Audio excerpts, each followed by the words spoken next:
After losing 3 fiancés in a row, my imperial father's gaze grew increasingly intense. With a grand wave of his hand, he betrothed me to the young general who'd already lost 2 fiancées, just because he wanted to see who would outlast the other. When I heard the news, I clung to his leg, wailing and crying for dear life. My reputation for killing them is fake, but his track record is the real deal. Your score is 3. His score is 2. We've got the upper hand.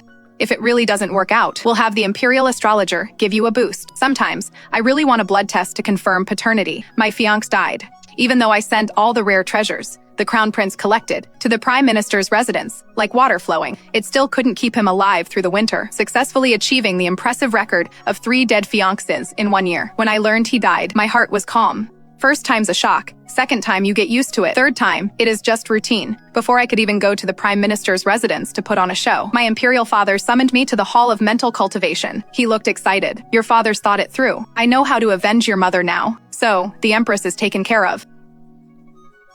Not yet.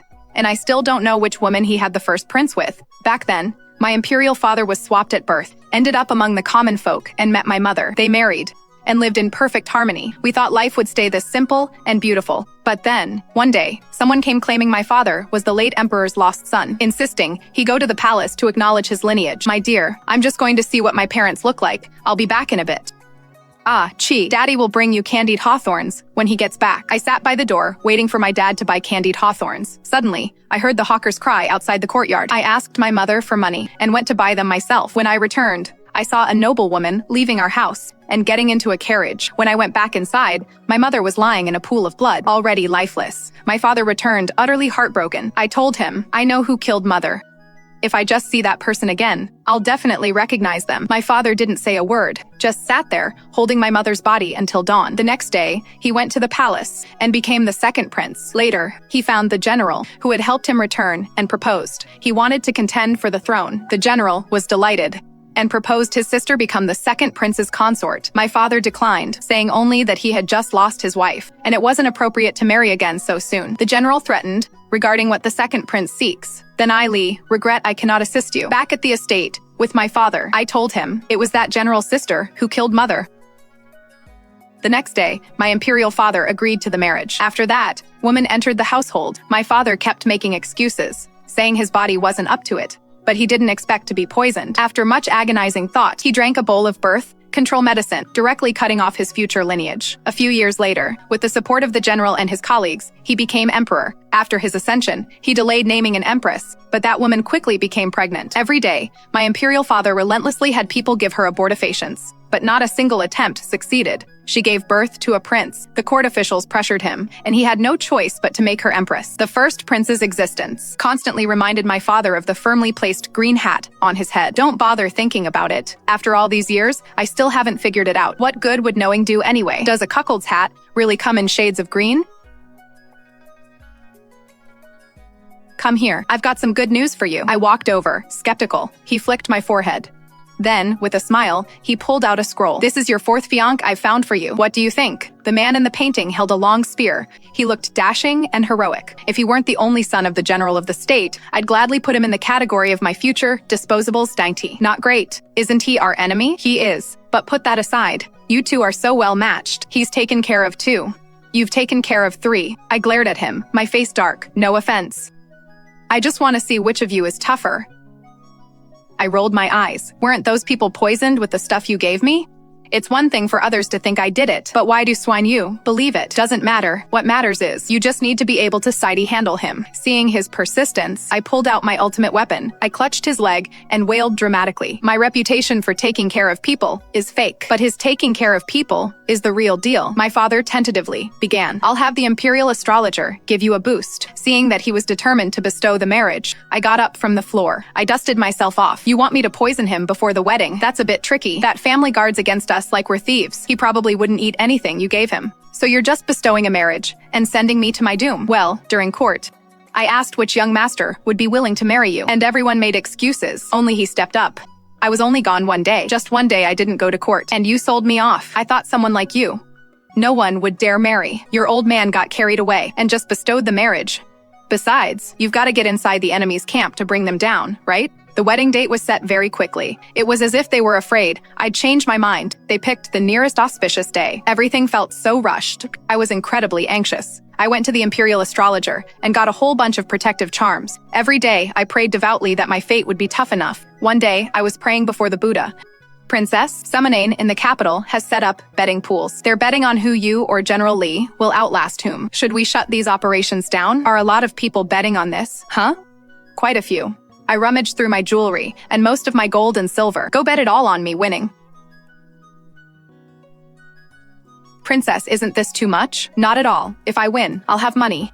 If I lose, I won't be alive to spend it. Either way, it's money I can't spend. Even though the wedding day was rapidly approaching, I still wanted to put up a fight. Since the emperor bestowed the marriage, I couldn't back out and make him lose face. But Libation could. His father had been making mine lose face for ages. What's one more debt when you're already in deep? Every day after court, I would go and corner Libation. General Li. Daily question. Have you decided to call off the wedding today? He looked at me with a relaxed air. Achi, this is the 32nd time. I'll never call off this wedding. Then I have nothing more to say. Hope you kick the bucket soon. Achi. Don't come to intercept me tomorrow. As the old saying goes, if the bride and groom don't see each other before the wedding, they'll have a happy marriage. His breath warmed my neck. It tickled, and my heart felt a strange flutter too. I mentally kicked myself. He is the enemy, my enemy. The next day, I couldn't corner him. My father, the emperor, issued a decree. I wasn't allowed to step foot outside the princess's manor until the wedding. Sometimes, I honestly can't tell if my dad's the emperor or just some kept man. Has he already forgotten my mother? Forgotten what happened to my mother? His harem has only grown larger these past few years. He is probably long forgotten, lost in all that soft living. Did he really marry me off to Libation, just for revenge? Or is he just using me to curry favor? If I weren't his only kin, he wouldn't have pushed so hard for women to hold office. I feel so lost. A wave of powerlessness washed over me. On the day of the grand wedding, a procession of red stretched for miles. I was led into the bridal chamber. Once everyone else had left, I immediately pulled out the powder and dumped it into the wine. Afraid one packet wouldn't be enough, I even added 5 more. A packet, in a quick swirl. By the time I was done, the wine was practically sludge. Just as I was pulling out the 6th packet, Libation's voice cut through the silence. Aki, that is enough. Any more, and we'll be having porridge instead of wine. I nearly jumped out of my skin. The powder in my hand spilled all over the floor. I glared at Hongsing, the maid of honor standing behind Libation. She gave a few fake coughs and helplessly shrugged. Fine, you caught me. Guess I was too focused. Libation, acting like nothing had happened, picked up the wine pot and poured 2 cups. My lady. It is time for our wedding toast. My hands trembling, I took the wine cup. I tried to spill the wine by shaking my hands even harder, but it was too thick. Not a single drop budged. Libation grabbed my wrist. Didn't realize my wife was so nervous. Today's our special day. After all, spilling wine would be bad luck. This princess doesn't care for thick drinks. My voice trembled so badly, it was barely recognizable. I cried 2 silent tears inside. Why did I put the powder in the wine pot? Anyway, it would have been so much better if I just put it in his cup. I was drowning in regret, unable to pull myself out. For a moment, I completely forgot the real danger. Then I yanked my hand back hard, knocking over the wine cup. I slapped myself hard across the face as a lesson. Libation's hand was still suspended in midair, seeing him reach for my face. I quickly took 2 steps back. Me hitting myself is self-discipline. If he hits me, it'll be the end of me. Noticing my retreat, Libation lowered his hand and sat down on the stool. Well, it seems the princess really doesn't care for thick drinks, does she? Then I'll just drink it myself. With that, he picked up his cup and downed it in one gulp. After finishing the wine, he spoke sternly. Didn't you see the princess doesn't like thick drinks? Go quickly and fetch another pot of clear wine. Hongsing scurried out. Libation sat on the stool, his chest heaving noticeably. I was utterly bewildered. No one ever reported this powder caused shortness of breath. Oh, right. This one's instant death. No one ever had time to leave a review. My hands were trembling even worse than before, not from nerves, but from pure excitement. The son of my enemy was about to be gone, but as Libation's breathing slowly evened out, my hands stopped trembling, and my heart sank. My heart turned to ice. I glanced at the powder residue on the floor, confirmed the texture. It was flour. Who? Which idiot swapped my powder for flour? So, all that effort. And I just made Libation a cup of paste. I just ended up making Libation a cup of flower water. Red Apricot came back in, carrying the wine. Behind her, soldiers from the Li estate followed, all of them, warriors who just returned triumphant with Libation. Libation refilled the cups. My dear wife, How kind of you to worry that I haven't been properly cared for, even going to such lengths to prepare a meal for me, despite the limited means. Your husband is truly touched. My thanks, wife. I plastered on a fake smile. Anytime, just doing my duty. I remembered how my imperial father had forbidden my own people from accompanying me today. Only Red Apricot was allowed to come along. He'd said that since Libation would be moving into my princess's residence with me tomorrow, there was no need for extra escorts today. And now, here I was. They held the cleaver, and I was the fish. So I was forced to drink the ceremonial wedding wine, feigning delight, to celebrate my grand wedding. Court was dismissed for the day. I was originally scheduled to pay my respects at the palace in the afternoon, but I couldn't wait that long. Before dawn even broke. As soon as I'd finally worn Libation out, and he drifted off, I tiptoed out the door and bolted for the palace. The moment the palace gates swung open, I made a beeline for the Hall of Mental Cultivation. My imperial father had just finished, making notes on a memorial. Your Majesty, I trust your day was smooth, a formal greeting. He looked up and nearly jumped out of his skin. Guards, protect His Majesty, a ghost. That is right, the one you drove to an early grave. Give me back my life. Look at those dark circles. Youngsters, you really ought to show some restraint. I'm not in a rush for grandchildren, so you can take it easy. I twisted my lips into a sneer. Do you even know what kind of night I had? My imperial father, munching on melon seeds, replied, Oh, do tell. The whole night, I tell you, the fruity entire night. I literally didn't dare to close my eyes once. What then? Afraid he'd kill you? He wouldn't. How can you be so sure? My imperial father's melon seed, munching slowed, a sure sign he was thinking. Then he said, if you were to die, it would be perfectly logical for me to wipe out their entire clan. They wouldn't be that foolish. Besides, what idiot would poison someone in the bridal chamber on their wedding night? That is practically shouting, I'm the killer, wouldn't you say? Me, I'm that idiot. My dad got even more excited. He leaned in. You poisoned him? I nodded, utterly mortified. Ha ha ha ha.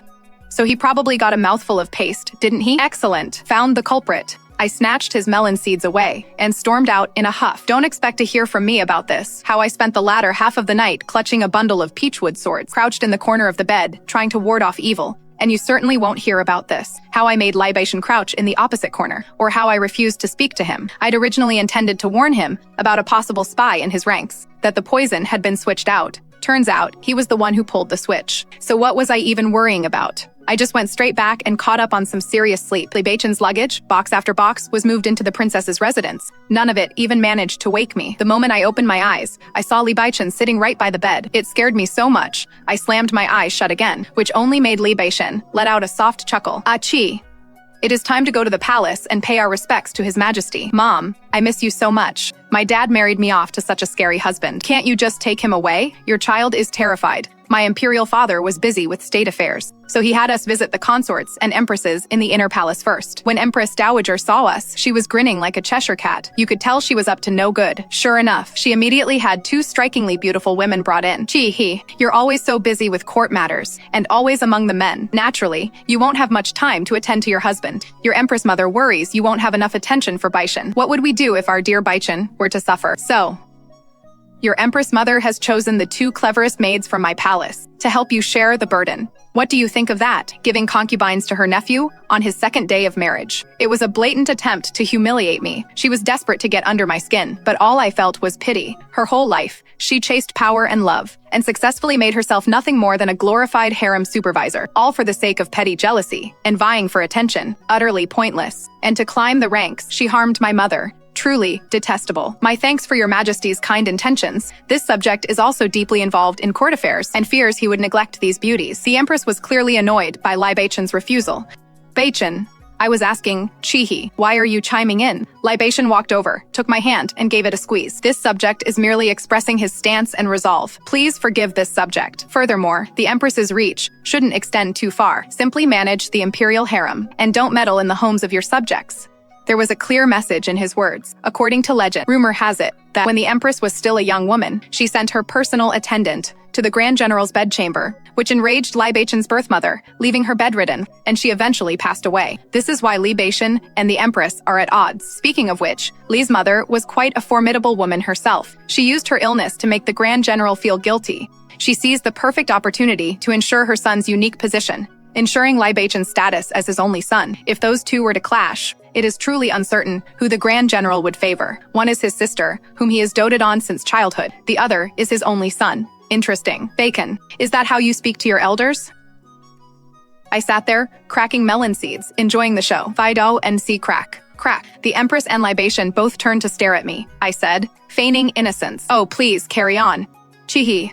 How about these two ladies, accompanying you back to your manor? Libation squeezed my hand. He shook his head at me. I pulled my hand away. For the first time, I curtsied to the Empress. One dare not refuse a gift from an elder. Libation certainly has a fiery temper. He stormed out of the Empress's palace, fuming, no idea what he is so mad about. Such lovely ladies. Even I was a bit tempted. Once I confirmed Libation had left the palace gates, I went to the Hall of Mental Cultivation. My imperial father gave me the order to eliminate Libation. That night, I stood at the side hall entrance, hugging a quilt.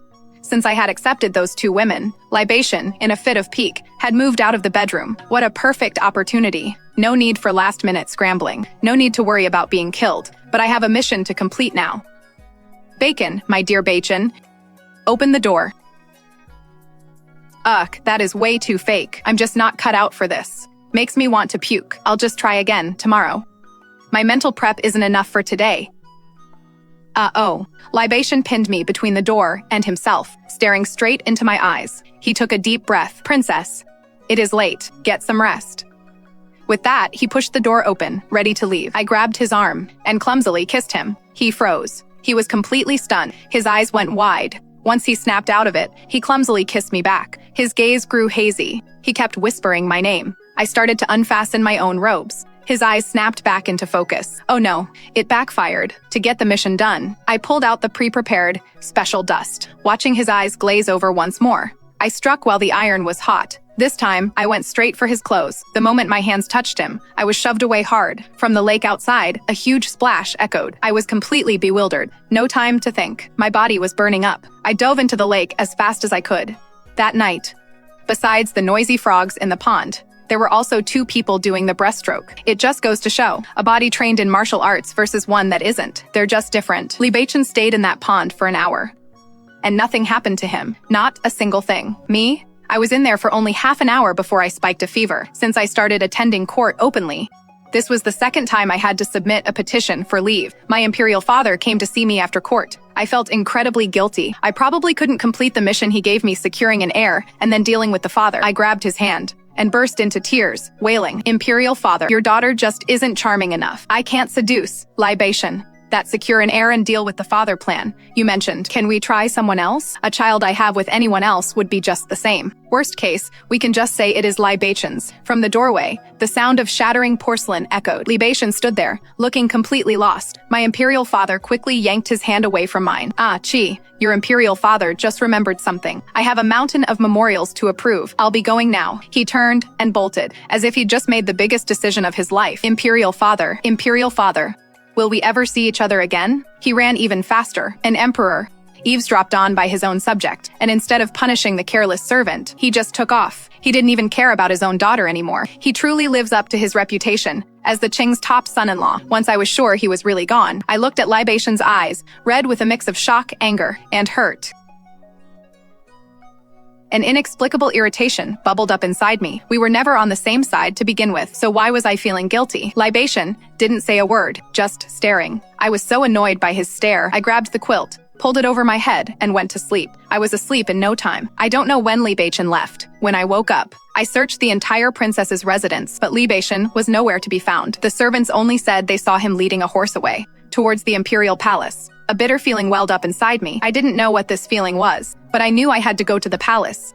By the time I reached the imperial palace, my imperial father seemed to have anticipated my arrival. He already had a chessboard set up. The moment he saw me, he waved enthusiastically. Hey, Chi, don't say a word yet. First, play 3 rounds of chess with your old man, Libation. I tried to speak again, and was immediately handed another pastry. Chess first. We'll talk about everything else after we finish. After I'd played 3 rounds of chess with him, I couldn't wait to ask, where is Libation? So, fallen for him? No. Never, in this lifetime. Even as I said it, I was starting to doubt it myself. It was like I was trying to reassure Dad, but more like I was trying to convince myself. Your daughter would never fall in love with an enemy. Loving an enemy is shameful. But falling for your benefactor, that is the kind of story a hero and heroine are supposed to have. If it hadn't been for Li Beishun, you would have been gone with your mother back then. I was puzzled for a moment. Then, something clicked. That year, the Empress was still just Lady Li. When she came to our home to murder my mother, she actually intended to eliminate me as well. I had just bought some candied hawthorn sticks, not far from the entrance, and was about to head back inside. When I saw someone asking about my family, I was about to step forward, but a little boy covered my mouth and pulled me aside. He pulled me along, sprinting, until we spotted the patrolling guards. Only then did he let go and let the guards take me home. By the time I got home, I only saw Lady Lee's back as she left our house. The guards had originally promised to open a case, but it was suppressed by someone. It was after seeing how power could so easily strip others of their lives that father decided to fight for the throne. Back then, I was so lost in the sorrow of losing my mother, I completely forgot about that little boy. Reflecting on it afterward, when I wanted to find my savior, I no longer knew where to even start looking. My thoughts came rushing back. You found him. Why didn't you tell me? With your personality, if you had known, you'd be caught in a painful tangle of gratitude and hatred that would only make you suffer more. Better to just let you hate purely. At least that emotion is straightforward. Then why are you telling me all this now? Dad reached out and ruffled my hair. I've already lost the love of my life. I don't want you to miss your chance. I just want you to understand your own feelings. I cried even louder. Even if he saved me, his father still pressured you, and his aunt still murdered my mother. It is not enough. Love should be clear, and hatred should be clearly defined. Let his father and aunt pay for what they did with their lives. But the boy isn't so bad, really. I've been observing him for you for over 10 years. I was getting more and more confused. At the family dinner, when I was finally brought home that year, he came looking for me. He felt sorry he couldn't save your mother. And he said he wanted to marry you someday. But I was just a kid back then. Is he a creep or something? A snot bubble formed. Dad, unfazed, wiped it away with the sleeve of his imperial robe. He said he wanted to look after you forever. That was the safest way.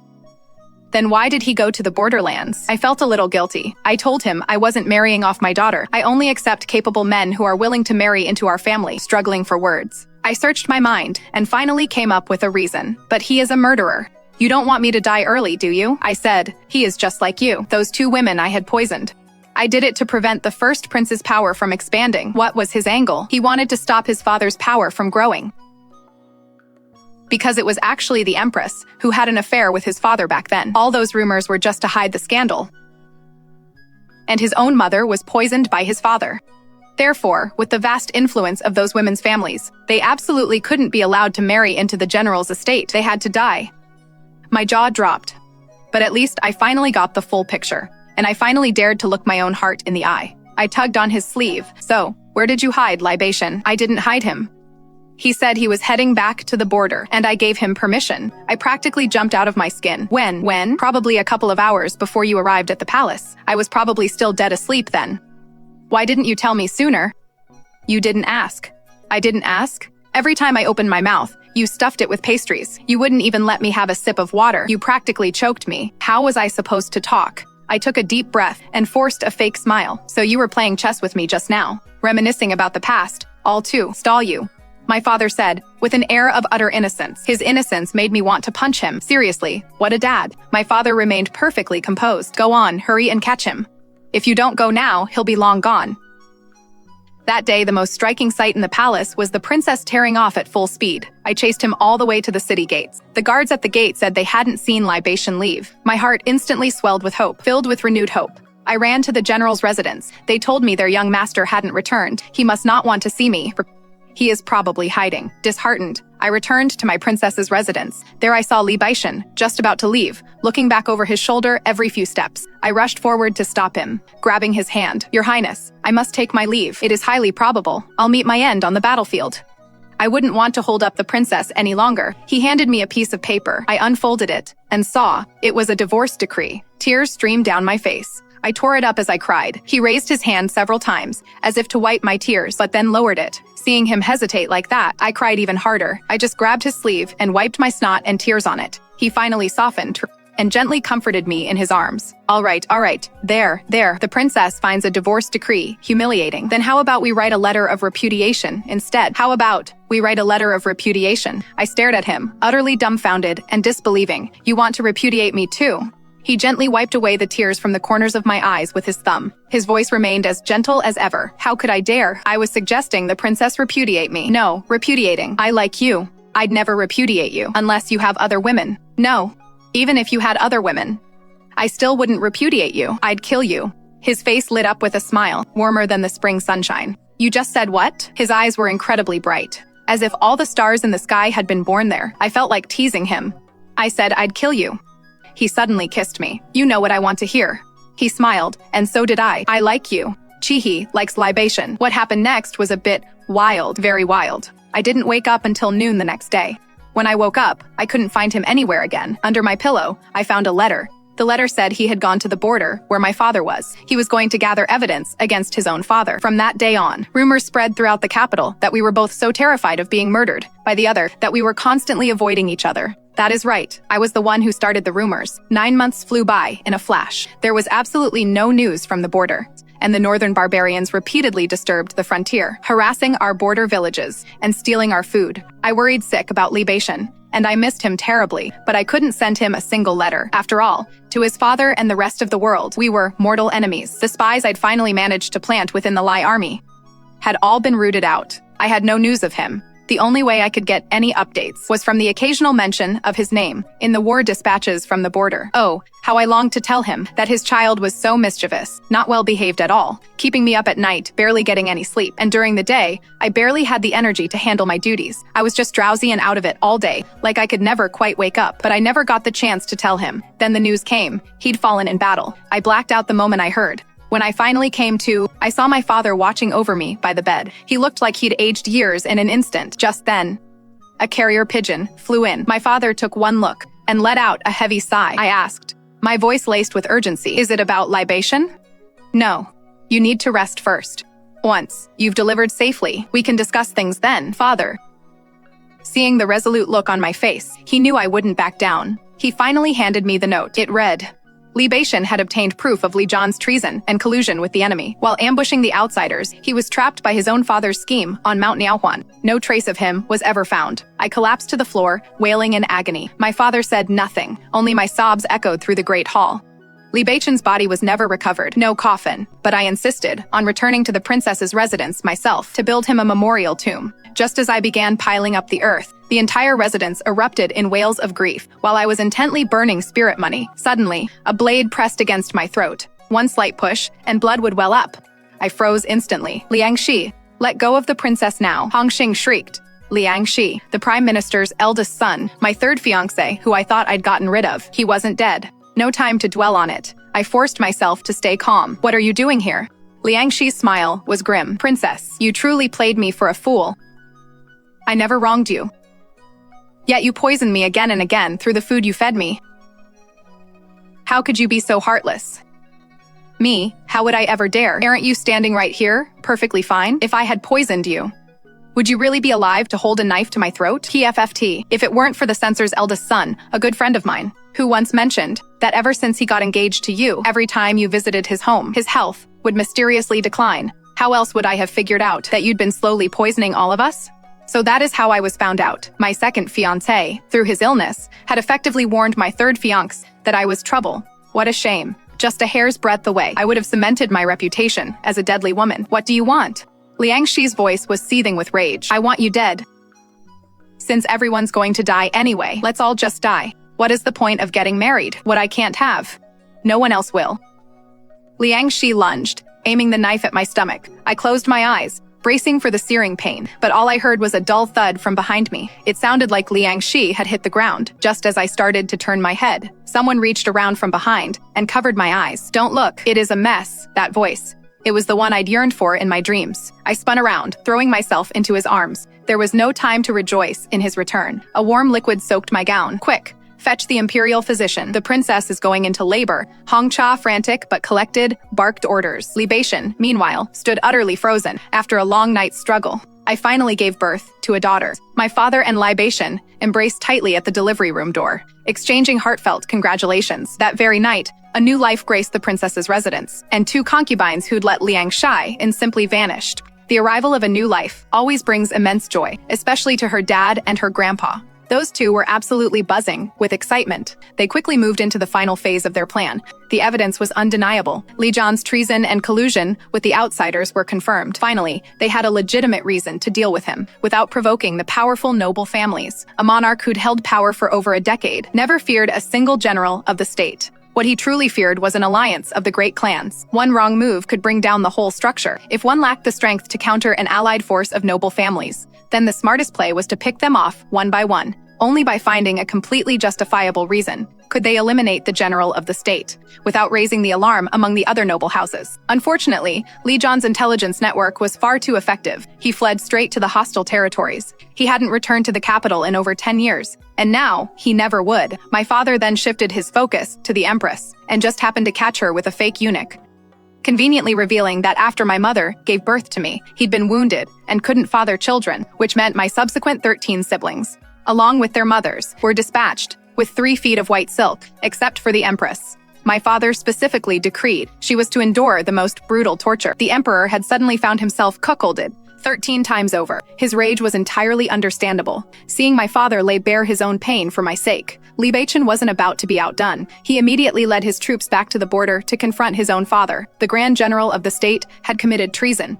The soldiers were absolutely seething with anger. Fueled by this fury, they pushed on, ultimately conquering the entire hostile territory. Once the hostile territory was subdued, it took quite some effort to locate Li Zhan. He had already been imprisoned in a water dungeon, enduring unimaginable torment. Someone capable of betraying their own nation would find no kindness anywhere. When Li Beichen saw Li Zhan in such a state, he ultimately decided not to end him. Instead, he ordered Li Zhan to be brought back to the city with them. He said that for Li Zhan, in his current condition, death would be a mercy, and he absolutely refused to grant Li Zhan that easy release. Once the court officials learned that none of the princes were legitimate heirs, they all clamored for my father to adopt the sons of his other brothers. My father would always respond with a warm smile, asking them who they believed was suitable. After they put forward their candidates, those very candidates deemed fit for adoption would, before long, meet their demise for various reasons. My uncles and granduncles rushed to request permission to return to their fiefdoms overnight, terrified that if they delayed, their own sons would be victimized by the old fools in court.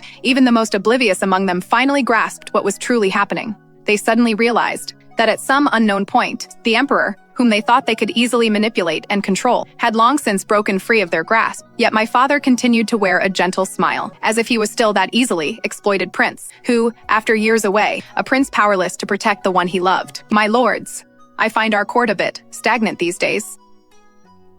It is high time we brought in some fresh young talent.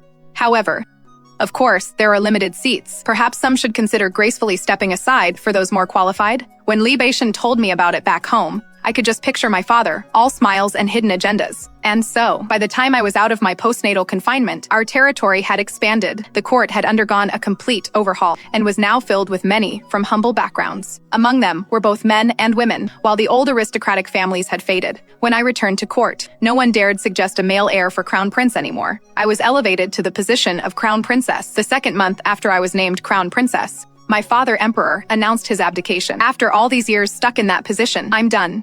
I still need to take your mother's ashes and see the world. He traveled to many places with mother's ashes until he could no longer travel. That is when he finally returned to the capital, but he didn't return to the imperial palace. Instead, he went back to the courtyard where I grew up. Then, one clear afternoon, he passed away peacefully in his lounge chair, a smile on his face, finally reunited with my mother. I toiled tirelessly in that position, never daring to slack off for a single moment. Li Beichen would sometimes just hang around the capital, and other times he'd be off fighting battles. I'm going to fight all the battles that need fighting in my lifetime. That way, our little Baba can have an easier time later on. That is right. Our daughter's name is Chiba. As for Chiba herself, she had this to say. Seriously, you two, all of it. Seriously, who does that? Spends half the year in the capital, learning how to run an empire, then gets dragged by her own dad to fight wars for the other half. And not just any fighting 20s. I was on the front lines, charging right in. At the time, she actually thought it was pretty awesome to keep conquering hostile territories. It wasn't until she came of age and was immediately handed the throne that she truly understood just how foolish she'd been back then.